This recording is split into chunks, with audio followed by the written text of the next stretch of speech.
une nation sans dirigeant. Il arriva du temps des juges que Israël se trouvait sans dirigeant central. Il n'y avait pas de président en Israël, il n'y avait pas de premier ministre, il n'y avait pas de député, il n'y avait pas de magistrat, il n'y avait personne. Le pays était livré à lui-même. Mais nous allons voir pourquoi, je vais vous dire pourquoi que cela était arrivé en Israël et que Israël se trouvait sans dirigeant central. Après la mort de Josué, il ne se trouva aucun homme de Dieu de valeur qui soit disponible pour diriger le peuple. Une fois que je vous ai déjà parlé de ce sujet, et lorsque j'ai traité avec vous, j'ai étudié avec vous la traversée Israël, lorsque j'ai étudié avec vous la conquête de la Palestine. Mais il arriva qu'après la conquête de la Palestine, Josué mourra. Josué mourra, il n'y avait personne en Israël, aucun homme de Dieu de valeur pour prendre la place de Josué. C'est ce que nous dit la Bible. Le plus souvent, ce genre de choses arrivent, c'est parce que le dirigeant en place n'a pas préparé son successeur.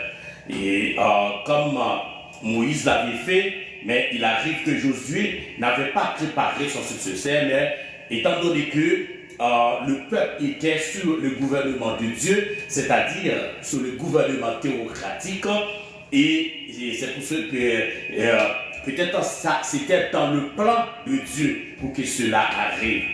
Israël n'avait donc plus de gouvernement centralisé. Satan y vit le moment opportun pour lancer une vigoureuse attaque. Cette action eut pour résultat que l'apostasie et l'anarchie régnaient durant les 350 années suivantes de l'histoire d'Israël. Une fois qu'un pays, une nation n'a pas de dirigeant, quand un pays n'a pas de dirigeant central, n'a pas de gouvernement central, alors l'ennemi en profite pour créer ce qu'on appelle l'anarchie et l'apostasie dans ce pays. Et une fois qu'une nation est tombée dans l'apostasie, ça va attirer la colère de Dieu sur cette nation-là. Alors que Israël, ça fait beaucoup quand même, et cette étape, cette période de temps a duré quand même 350 années d'anarchie et d'apostasie en Israël, parce qu'il n'y avait pas de dirigeant. La nation viola la loi de Dieu et chacun faisait ce qui lui semblait bon. Selon Juge chapitre 21, verset 25. Tout le monde faisait ce qui lui tout le monde faisait ce qui lui semblait bon en Israël parce qu'il n'y avait pas de dirigeant. La nation violait la loi de Dieu, tout le monde faisait ce qu'il voulait, il n'y a personne, il n'y avait pas de contrainte, il n'y avait pas de la police pour faire respecter la loi en ce temps-là. Satan utilisa 3 types de désobéissance au sein du peuple pour susciter une aussi tragique situation. Israël a connu 350 années d'anarchie et d'apostasie, mais c'est parce que Satan avait utilisé ce qu'on appelle la désobéissance pour entraîner Israël dans le péché. Et une fois que Israël tombe dans le péché, ça va attirer la colère de Dieu. Et quelle que soit la nation, c'est pas seulement la nation Israël, quelle que soit la nation, ou son état, le degré moral d'une nation, lorsque le degré moral d'une nation est à son paroxysme, à ce moment-là, Dieu va dire arrêtez et sachez que je suis Dieu, je domine sur les nations et je domine sur la terre. Dieu va intervenir au sein de cette nation-là. Et nous allons voir que le danger qu'il y a lorsqu'une nation est tombée dans la désobéissance par rapport à la loi de Dieu. Israël était tombé dans la désobéissance et par rapport à son Dieu directement et aussi à la loi de Dieu. Mais nous allons voir aussi maintenant de nos jours. Un peuple peut tomber en contravention avec Dieu pour avoir désobéi la loi de Dieu. Et une chose qu'une nation doit faire attention, c'est d'essayer, parce que vous pouvez avoir plein de lois, plein de principes dans un pays qui régissent ce pays. Vous pouvez habiter de grands pays, mais si ce pays n'a aucun égard pour Dieu, si ce pays ne respecte pas le Dieu des cieux, ce pays-là, cette nation-là peut attirer la colère de Dieu sur lui. Nous allons voir la première désobéissance que Satan a entraîné, dans laquelle Satan a entraîné Israël, c'est que le peuple ne débarrassa pas le pays de tous les Cananéens comme Dieu le lui avait commandé, selon Juge chapitre 1er jusqu'au chapitre 2, verset 5. Alors Israël avait pour devoir de se débarrasser de toutes les nations païennes qui étaient à l'intérieur du pays. Une fois arrivé en Palestine, Israël avait ça comme devoir de se débarrasser des nations païennes, les Cananéens, mais Israël n'avait pas fait. Ça c'était une désobéissance à ce que Dieu avait demandé à Israël. Deuxième type de désobéissance que Satan a entraîné Israël, c'est que les Israélites commencèrent à adopter les cultes des Cananéens, ceux des Baals et des Astartés. Juge chapitre 2, verset 6 jusqu'au chapitre 3, verset 4. Alors, maintenant, une fois que Israël, dans la première type de désobéissance, nous avons vu que Israël avait laissé au milieu d'elle, c'est-à-dire la nation d'Israël, les Cananéens, les nations païennes. Alors, Israël commençait maintenant à adorer, appliquer les cultes païens, une chose qui était interdite par le Dieu des cieux, par le Dieu d'Israël. Il avait interdit à Israël d'adorer d'adopter d'autres cultes, alléluia, que celui de son Dieu, que le Dieu d'Abraham, le Dieu de Jacob et le Dieu d'Isaac.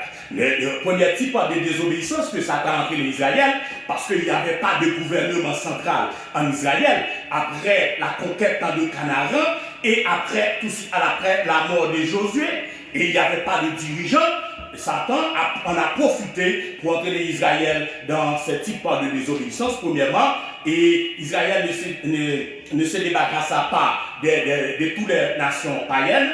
Deuxièmement, les Israélites commençaient à adorer les faux dieux, les dieux des Cananéens. Et maintenant, nous allons voir la troisième type de désobéissance dans laquelle Satan a entraîné Israël, c'est que le peuple de Dieu se maria avec des Cananéens, violant directement les ordres de Dieu, selon Juge chapitre 3, verset 5 et 6, Deutéronome chapitre 7, verset 1 à 5. Maintenant, c'est le mariage mixte interdit par la loi de Moïse que Israël est tombé dans ce péché-là. Vous voyez le danger pour le chrétien.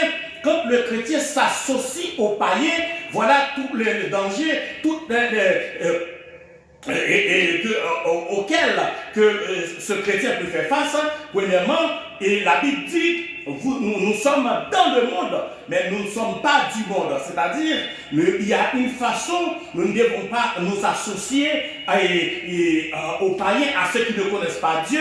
C'est-à-dire, nous devons garder une limite par rapport à ces gens-là. Si nous ne faisons pas cela, c'est que nous allons commencer, alléluia, à adorer leur Dieu. Nous allons commencer à tomber dans le péché que ce païen-là commettent aux yeux de Dieu. Et troisièmement, même le mariage mixte, il arrive qu'il y a des chrétiens qui se marient avec des personnes non converties, ce qui est interdit par la parole de Dieu. Alors, après ce mariage, vous ne pouvez pas prier le Seigneur. Alléluia, pour vous aider dans votre famille, dans votre foyer, parce que dès le début même, vous avez violé la loi du mariage parce que vous vous êtes marié avec un non-converti. Alléluia. Et cette apostasie eut pour conséquence que les Israélites se mirent à commettre des choses interdites par la loi de Dieu transmise par Moïse. La malhonnêteté, les vols, les éthiques de situation, et la malhonnêteté, les vols, les éthiques de situation, les prêtres conduisant des cultes idolâtres pour de l'argent et des honneurs, les perversions sexuelles, les abus de femmes entraînant leur mort et la détermination de protéger les pervertis sexuels d'un jugement était à l'ordre du jour, selon Juge chapitre 17 jusqu'au chapitre 20. Vous voyez tous les péchés que cela a entraîné au sein du peuple de Dieu, parce que le peuple de Dieu ne mettait pas en pratique la parole de Dieu, la loi. Israël ne pratiquait pas la loi de Dieu parce qu'Israël a préféré de suivre ses idéologies, ses opinions. Alléluia. Et de nos jours, je ne sais pas par qui Israël a été conseillé, mais de nos jours, nous avons vu qu'il y a des peuples, alléluia, il y a certains conseillers au milieu d'une nation qui orientent la nation vers un choix. Le peuple n'a pas le droit de choisir de par lui-même. C'est-à-dire le choix du peuple se trouve entre les mains de petits groupes, entre les mains d'une élite qui est déjà, qui maquille déjà, alléluia, et soi-disant leader, alléluia, pour diriger le peuple vers ce leader-là. Pourtant, le peuple pouvait choisir lui-même son dirigeant. Alléluia. C'est-à-dire, ces gens-là, c'est des gens malhonnêtes qui vont diriger le peuple dans cette direction-là. Je vous ai dit ce soir, demandez à Dieu ce qu'on appelle, si vous avez un choix à faire dans les jours à venir, je ne sais pas si c'est demain, si vous avez un choix à faire, demandez à Dieu de vous donner ce qu'on appelle le discernement. Un esprit de discernement afin de pouvoir bien choisir vos dirigeants, alléluia, pour ne pas tomber en contravention avec le Dieu des cieux. Même lorsque vous n'êtes pas le peuple de Dieu, mais Dieu a un Dieu, regarde ce qui se passe à travers les nations. Alléluia, si vous faites un mauvais choix, alors vous allez vivre les conséquences de votre choix. Et je vais vous montrer ça plus devant dans notre message de ce soir. Pourtant, pendant cette période de l'histoire d'Israël, la détérioration morale ne devait jamais complètement généraliser. Et pourquoi?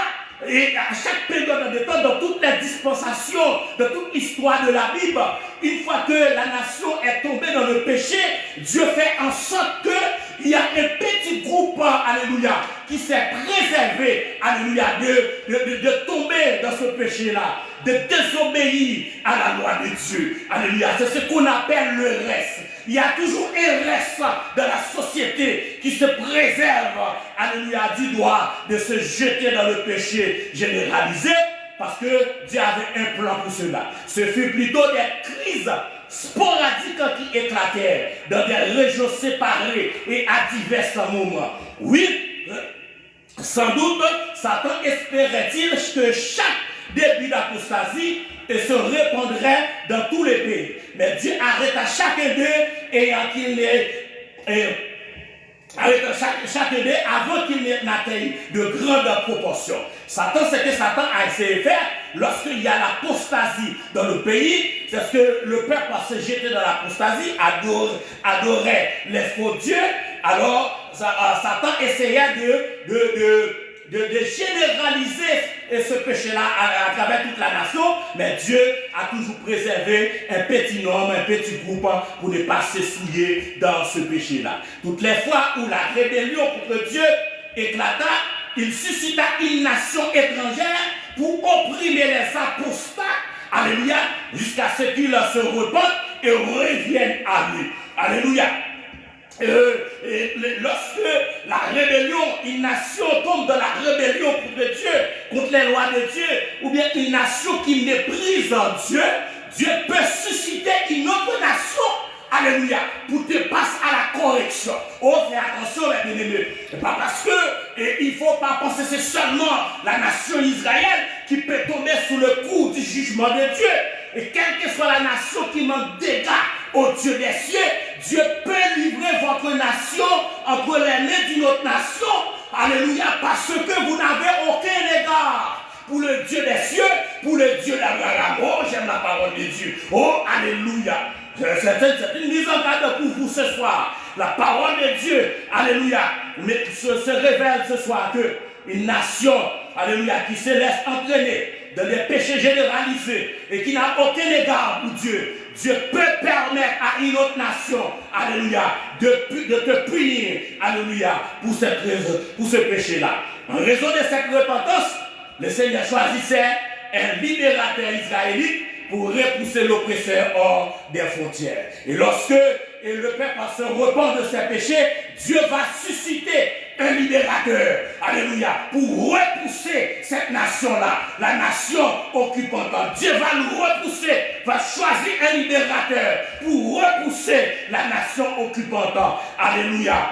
Et s'il y a repentance, à une condition qu'il y a repentance, il faut que le peuple se repente pour que Dieu intervienne en sa faveur. C'est moi vous dis, je ne sais pas s'il y a une nation qui est en train de souffrir à ce moment parce qu'il y a un temps où cette nation a manqué d'égard au Dieu des cieux. Mais je me demande des fois pourquoi la nation haïtienne souffre comme ça. Pourquoi Haïti se trouve dans une situation pareille? Je me pose la question comme homme de Dieu, comme prophète. Je me demande pourquoi? Mais étant donné toutes les connaissances que nous avons de la parole de Dieu, nous avons pu, alléluia, conclure qu'il semblerait que cette nation, la nation haïtienne, a quelque chose de spirituel à régler avec le Dieu des cieux. Alléluia, dernièrement, j'ai eu une vision pendant que j'étais en train de dormir. Il y a quelqu'un qui m'a parlé. Il m'a dit que la nation Israël, la nation haïtienne, il y a quelqu'un qui m'a parlé d'un bois, de Kitanago, mais on m'a dit que cette histoire a passé des années, il y a quelques années de cela, même avant Jovenel Moïse. On m'a dit que la nation haïtienne avait élevé en dignité un bois, ce qu'on appelle un idole, un faux Dieu. On a fait le tour du pays. On a fait le tour du pays avec ce faux Dieu et que dans la vision, la personne est en train de parler à mon oreille et je sens que l'Éternel était fâché contre Haïti pour cette action et le peuple d'Haïti a pour devoir de se repentir, de demander pardon au Dieu des cieux. Lorsque une nation, alléluia, tombe dans le péché, les prophètes, alléluia, doivent encourager cette nation à se repentir. Parce que c'est ce qui était arrivé à la nation Ninive. Lorsque cette nation était tombée dans le péché, tout le monde dans le pays, le roi et le peuple, les bêtes, s'étaient habillés avec des sacs pour demander pardon à Dieu. Alors lorsqu'une nation est en contravention avec le Dieu des cieux, alléluia, s'il y a repentance, Dieu va susciter un libérateur. Alors si la nation haïtienne a quelque chose à régler avec le Dieu des cieux, cette nation doit se repentir. C'est à ce moment-là que Dieu va susciter un libérateur, un prophète pour délivrer la nation haïtienne. Et c'est comme ça, pendant ces 350 années en Israël, et il existait ce cycle d'apostasie en Israël, c'était toujours la désobéissance, l'oppression, la repentance et la délivrance. C'était ainsi que ça tourne comme ça. Ça tourne, désobéissance. Le peuple tombe dans la désobéissance.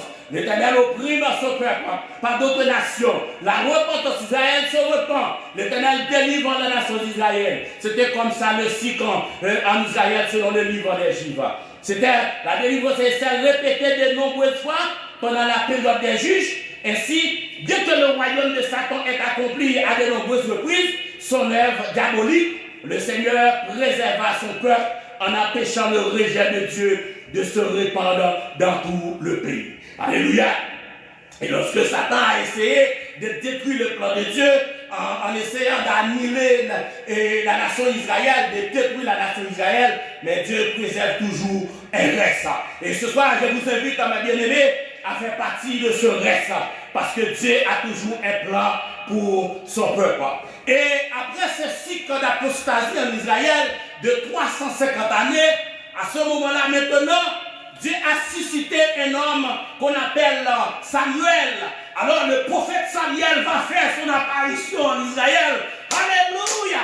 Oh, j'aime la parole de Dieu. Et à ce moment-là, le peuple est sous la présidence de Samuel. Nous allons avant de se retirer, c'est-à-dire vers la fin, alléluia, vers la fin de son du règne de Samuel comme prophète en Israël et comme sacrificateur. Et Samuel blâma Israël pour son péché et l'engagea à servir et à craindre Dieu dans tout son cœur, s'il ne voulait pas être consumé. Selon 1 Samuel chapitre 12. Samuel avait été l'homme de la situation de Dieu. Il avait préservé l'existence de la nation, du Rédempteur, à une époque très menaçante pour sa survie. Alléluia. Vous voyez, Dieu a suscité un prophète, un libérateur qu'on appelle Samuel. Et Samuel était le chef de gouvernement de transition. Et Samuel a joué le rôle de pont entre la période des juges et la période des rois. Et Samuel était dirigeait un gouvernement de transition. Et Samuel qui t'a pas conduit le peuple là, alléluia, vers un gouvernement humain, parce que nous allons voir comment que maintenant Israël dit, nous ne voulons plus être sous la domination du gouvernement théocratique. Nous ne voulons pas que c'est Dieu qui nous dirige, mais maintenant nous voulons notre propre roi. Alléluia. Le plus souvent que le peuple choisit aveuglement, parce qu'il y a des hommes et des femmes de la société sans scrupules qui dirigeaient le peuple vers des choix, alléluia, vers des choix non convaincants, qui va entraîner le peuple dans la défaite, dans la misère. Et le peuple pouvait ne pas lui-même choisir ses dirigeants. Mais maintenant, en Israël, ce n'était pas le cas, parce que le peuple était goûté à ce qu'on appelle de vivre dans le péché, dans un cycle de péché, et Israël continuait à vivre dans le péché. C'est comme ça, lorsqu'un chrétien tombe dans le péché, c'est fort difficile pour ce chrétien-là de se retirer de ce péché-là. Il continue à vivre, il trouve que c'est bon de demeurer dans le péché. Satan avait un but lorsqu'il poussa Israël à demander un roi, et lorsque le peuple n'avait pas encore de gouvernement central, il était impossible à l'ennemi de Dieu. Alléluia.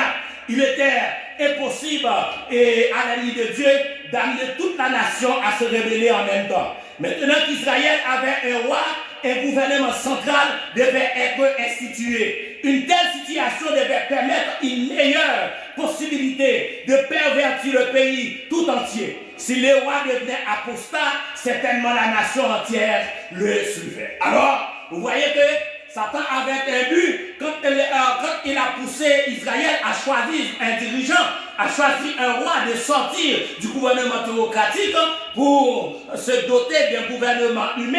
Alors Satan pensait que si le roi tombe dans l'apostasie, c'est toute la nation qui va le suivre, parce que le peuple va faire ce que le roi, alléluia, fait. Le diable commença son attaque avec le premier roi. Après avoir régné pendant 2 ans, Saül commença à désobéir à Dieu et à manquer de discernement. Alléluia. Lorsqu'un dirigeant commence à manquer ce qu'on appelle le discernement, ce gouvernement, ce dirigeant-là commence à être dangereux pour le monde. Alléluia. Un dirigeant qui manque le discernement, c'est un dirigeant dangereux pour le monde. C'est comme ça, Saül commençait à manquer, commença à désobéir à Dieu et à manquer de discernement. Selon Samuel, chapitre 13 jusqu'au chapitre 15. Lorsqu'il fut réprimandé pour son péché, il exécuta ses actions en se justifiant. Et Saül commençait à se justifier devant Dieu, devant la nation, après avoir désobéi à la voix de Dieu. Dieu retira son esprit de Saül à cause de ses péchés et de ses attitudes. Et il le donna à David. L'Éternel peut retirer son esprit en toi.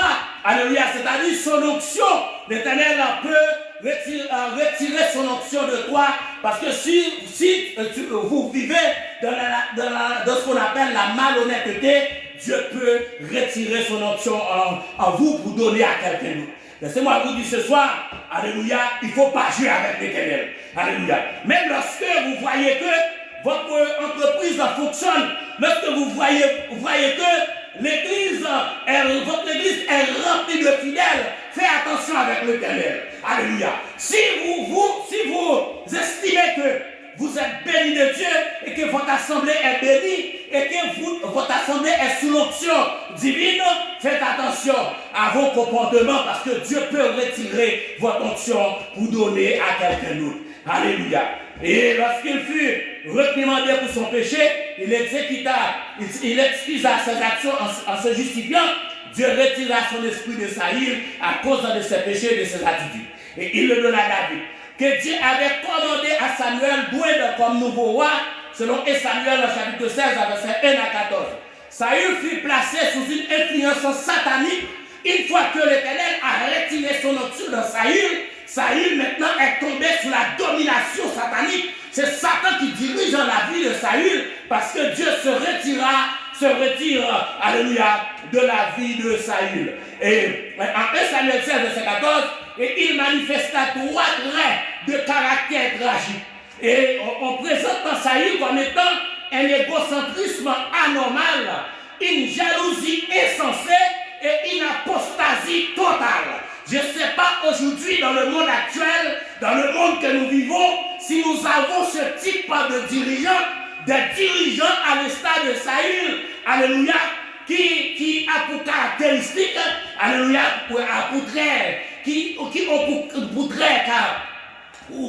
caractère tragique, par exemple, l'égocentrisme anormal, jalousie insensée et une apostasie totale. 1 Samuel 16, verset 14 et jusqu'au chapitre Samuel 28, verset 2. Quand les Philistins vinrent en combattant Israël, Dieu refusa de répondre à l'appel de Saül pour décider ce qu'il fallait faire.